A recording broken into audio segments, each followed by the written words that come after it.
Welcome back, ladies and gentlemen. This is Phobos with BronzeLeagueGaming. Going ahead and jump into another Starcraft 2 replay. Let's go ahead and get into this. In the bottom right corner, we have Xtpw, as the red Zerg in the bottom right corner, and his opponent, the blue Protoss, in the top right corner. We have amitk. Both players, very standard beginning, just building drones. I don't think I've ever seen a match, 1v1 match, where the drone wasn't the first thing that was constructed. Drone/probe/SCV. Very weird if that was actually not the case. But, well, you know what? I may have seen in one or two replays where overlords and such were first, maybe a supply depot or something, but that's probably it. Alright, so we do have a very early scout moving out by amitk here. Going to sacrifice a little bit of economy, actually, to go ahead and find out where his opponent is. The Zerg player, Xtpw. Why is it always the Zerg player that has these weird, impossible names? It's always the Zerg player. Is going to go ahead and send the Overlord in the correct position. Going to go ahead and find amitk's base before too much longer. Do have a drone doing some secondary scouting. Going to check this 7 o'clock position, followed, I would guess, by the 10/11 o'clock position. We see the drone move in. And the drone is actually, or the probe is actually doing a lot better job of checking than that drone is. The drone looks like he's just chilling out over here. Seeing that second Overlord move out, do have the spawning pool on its way up, as well as that gateway at the front of the base. Very necessary against Zerg to prevent Zergling run-bys. You keep them out of your mineral field. That's very detrimental to a Protoss player when your Zerglings get in your mineral field, or probe line, whatever it's called. You have that cybernetics core on the way down. That probe is in the middle here. It does see the gas and the spawning pool. Can tell that the spawning pool isn't up yet, so it's going to be a while before even the queen is out and ready to defend this. No Zerglings as of yet. We are immediately starting metabolic boost, and if amitk is paying attention, close enough attention, he can actually see the production actually being started here at the spawning pool by the little pulsating tendril and the ripples going through the pool. Very odd way to research something. That drone just goes ahead and gets in there. Looks like we may see a gas steal, but no, that's not going to happen since both gases are already taken. See if Amit actually tries to get this drone out of there, or whether he's just going to focus on blocking this off. Looks like he is only worried about preventing Zerglings, doesn't care much for that drone. Do have the probe down here at the natural, preventing an expo, which seems to be what the Zerg player seems to be going for, with 400 minerals pulling up. Do have that evolution chamber coming up quite quickly, very quickly actually. I'm wondering if he's just doing a timing attack with like +1 Zerglings or something. I've never heard of that being very effective against Zealot Protoss army, but I wouldn't know. Do have a sentry out now and is going to focus down that drone. That drone doesn't have a whole lot of places to go at this point, and the probe gets right in the way. Do have 2 additional gateways coming down for amitk here, so he is on 3 gate, about 3/4 of the way done with warp gate research. No shenanigans here at the bottom yet. Very smart actually checking back here. It takes 3 seconds just to make sure that nothing goofy is going on. I would have actually preferred him to check this extractor as well, but can't be helped too much. That looks like it may actually fall fairly quickly. Excellent defense here by amitk. Don't want to move that. Oh boy, he's got to be very careful with that Zealot here. Those Zerglings could sneak right by it. Looks like they may go for it. Ooh, does force field, but misses the force field. Doesn't matter though. He freaks out at the ramp and runs his Zerglings back into the range of those sentries. Very risky maneuver right there, but he did force his opponent to lose about 150 minerals in just Zerglings, which doesn't sound like a whole lot, but at this point in the game, the earlier your loss is in the game, the more exponentially heavy that becomes the longer the game progresses. So we'll see how that 150 minerals plays out later in the game. We do have 3 gates going down. Forge up front. I have to say I agree with this. We do have that expansion going down. Zerg expansion is up, but as of yet is not being utilized. We do have that queen on the way out, though. A couple of spine crawlers here at the front. Looks like I would say he had to drop these in response to his losing his entire small but rather effective Zergling force at the beginning of the game there with that confrontation there at the pylon. Pylon is fairly damaged, but shields will take care of that. And it looks like our Zerg player is going to go ahead and grab the 2 near Xel'Naga towers with some excellent Overlord placement here at the edge of the base. He's going to be able to scout this kind of 3rd, 4th-ish expansion depending on how the game progresses, as well as keep an eye on the inside of the base. Not much of an eye, but is able to see if he can stack that Overlord very easily. Do have a rather large contingent of Zerglings building up here at the outside of Amit's base here. Zerglings, a lot of Zealots here. I would be very careful with those Zerglings, especially with that many Zealots on the field, backed by sentries and a couple Stalkers. We do have weapons upgrades on the way out, as well as that Robo facility. I was saying that this was a little underproducing. Not enough production buildings in the last game I casted of Amit, but it did alright for him, so I'm not going to critique his production building management. It seems to be working out alright for him. I would prefer that he drop another gateway, though, at least, especially with 2 bases running. See, this is almost not affordable. Well, this is barely not affordable off of 1 base, but with 2 bases, it should have no problem constantly producing out of all these production buildings. Do have this observer on the way out, and it's heading straight over to his opponent's base. Doesn't look like there's any detection yet, so we could see the Amit take advantage of this, but I would think that Amit style is more in lieu of just sledgehammer him to death with a mass of units, which, hey, if it works, it works. The point of the game is to win.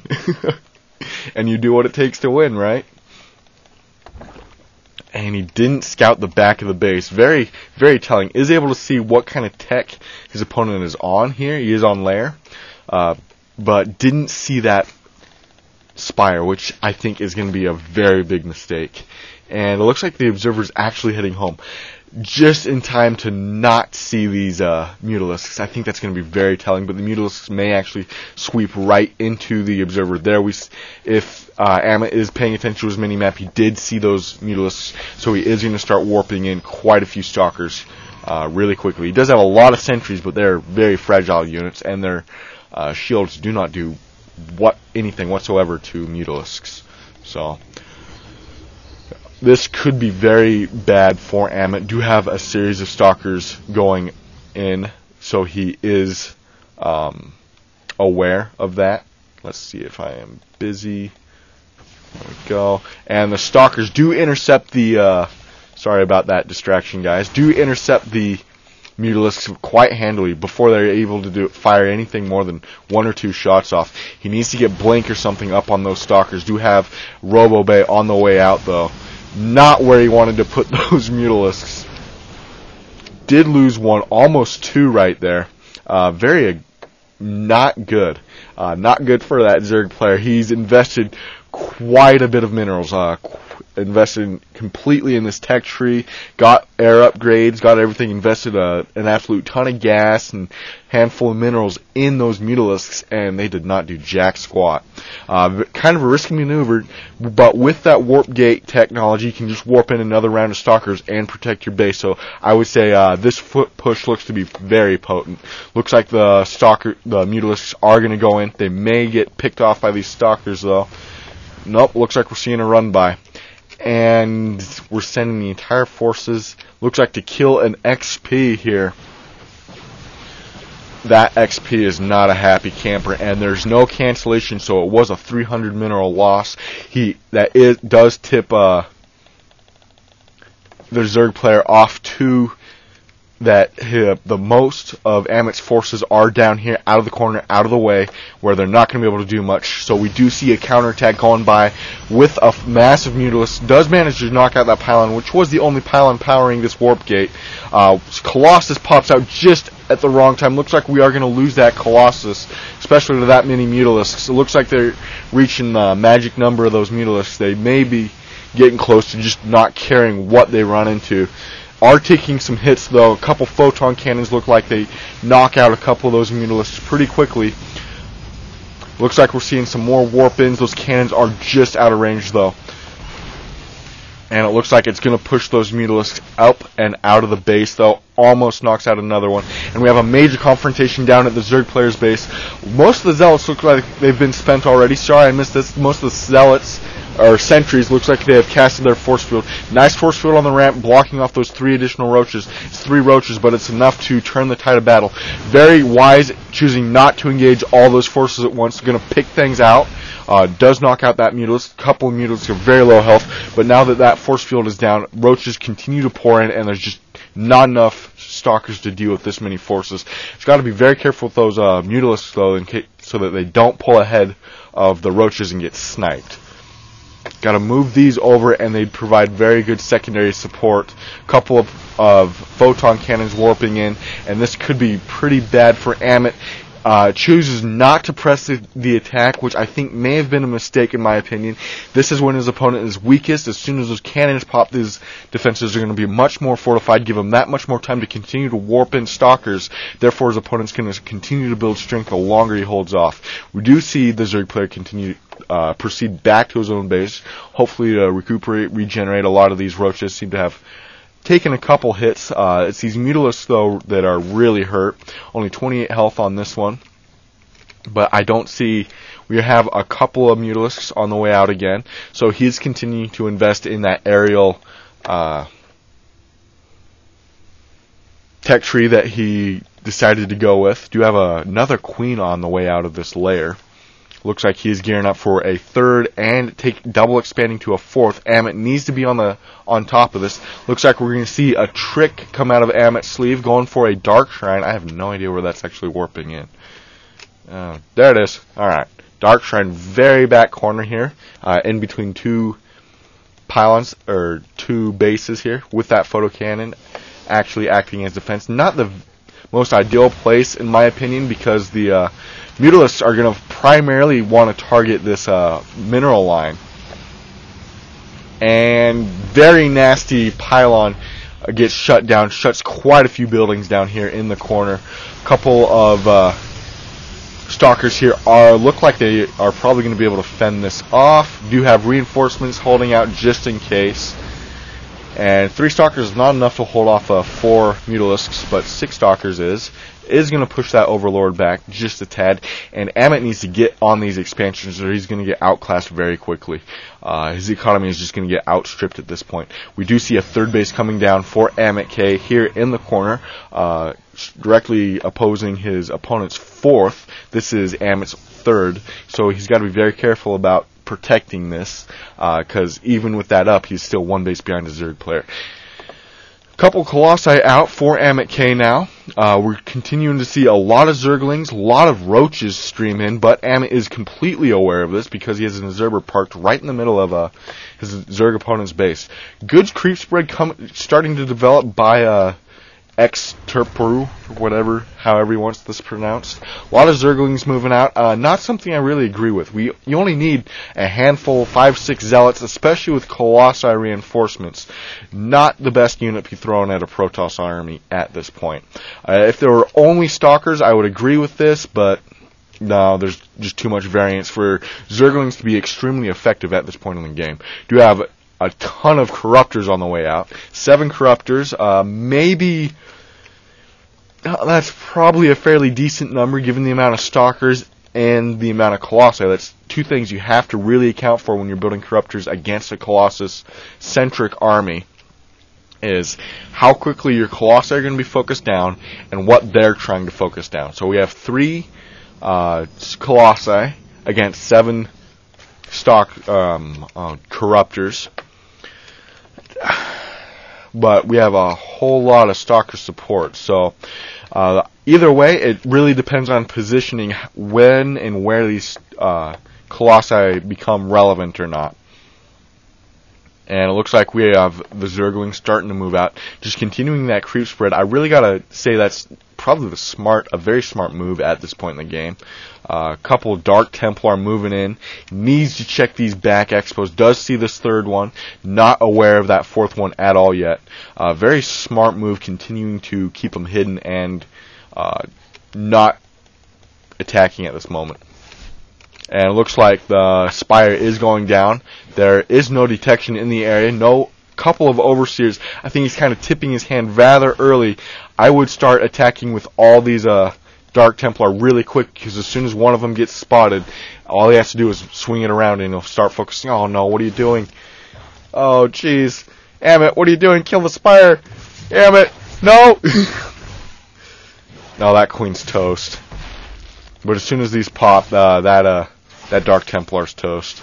Needs to get that guy out of there quick. Or not. Wow. Not what I would have done given the Zerg player. We do have a major confrontation. Sorry I missed this, which is probably why he wasn't doing a whole lot with this Zerg with roaches here. I completely missed this. You know what? We're actually going to go back and catch this confrontation here. So bear with me. And we do have Dark Templar are not in position yet. We do see him moving across. Scoot it up just a tad. Come on. I know this is very impromptu and very unprofessional, but oh my gosh. We'll just do that for a while. Okay. So we got a minute left in the game. Do have a lot of Zergling forces at the front, kind of providing a vanguard. The Mutalisk and Colossus mixed force are moving around. We do see this Observer get morphed into this Overlord get morphed into an Overseer. Major push going out right here though, right now, and those Zerglings just get obliterated. I don't think they even killed one unit. They may have killed one Zealot. A couple of DT here, just going to provide some additional DPS. No scouting here at the secondary, so these guys are just going to have a field day chopping up those roaches. A lot of DPS coming down from those Stalkers. Do focus down one, looks like 2 Colossus already, but the Stalkers turned tide against those Corruptors and drove them off. And without that support, there's just everything down here got shredded.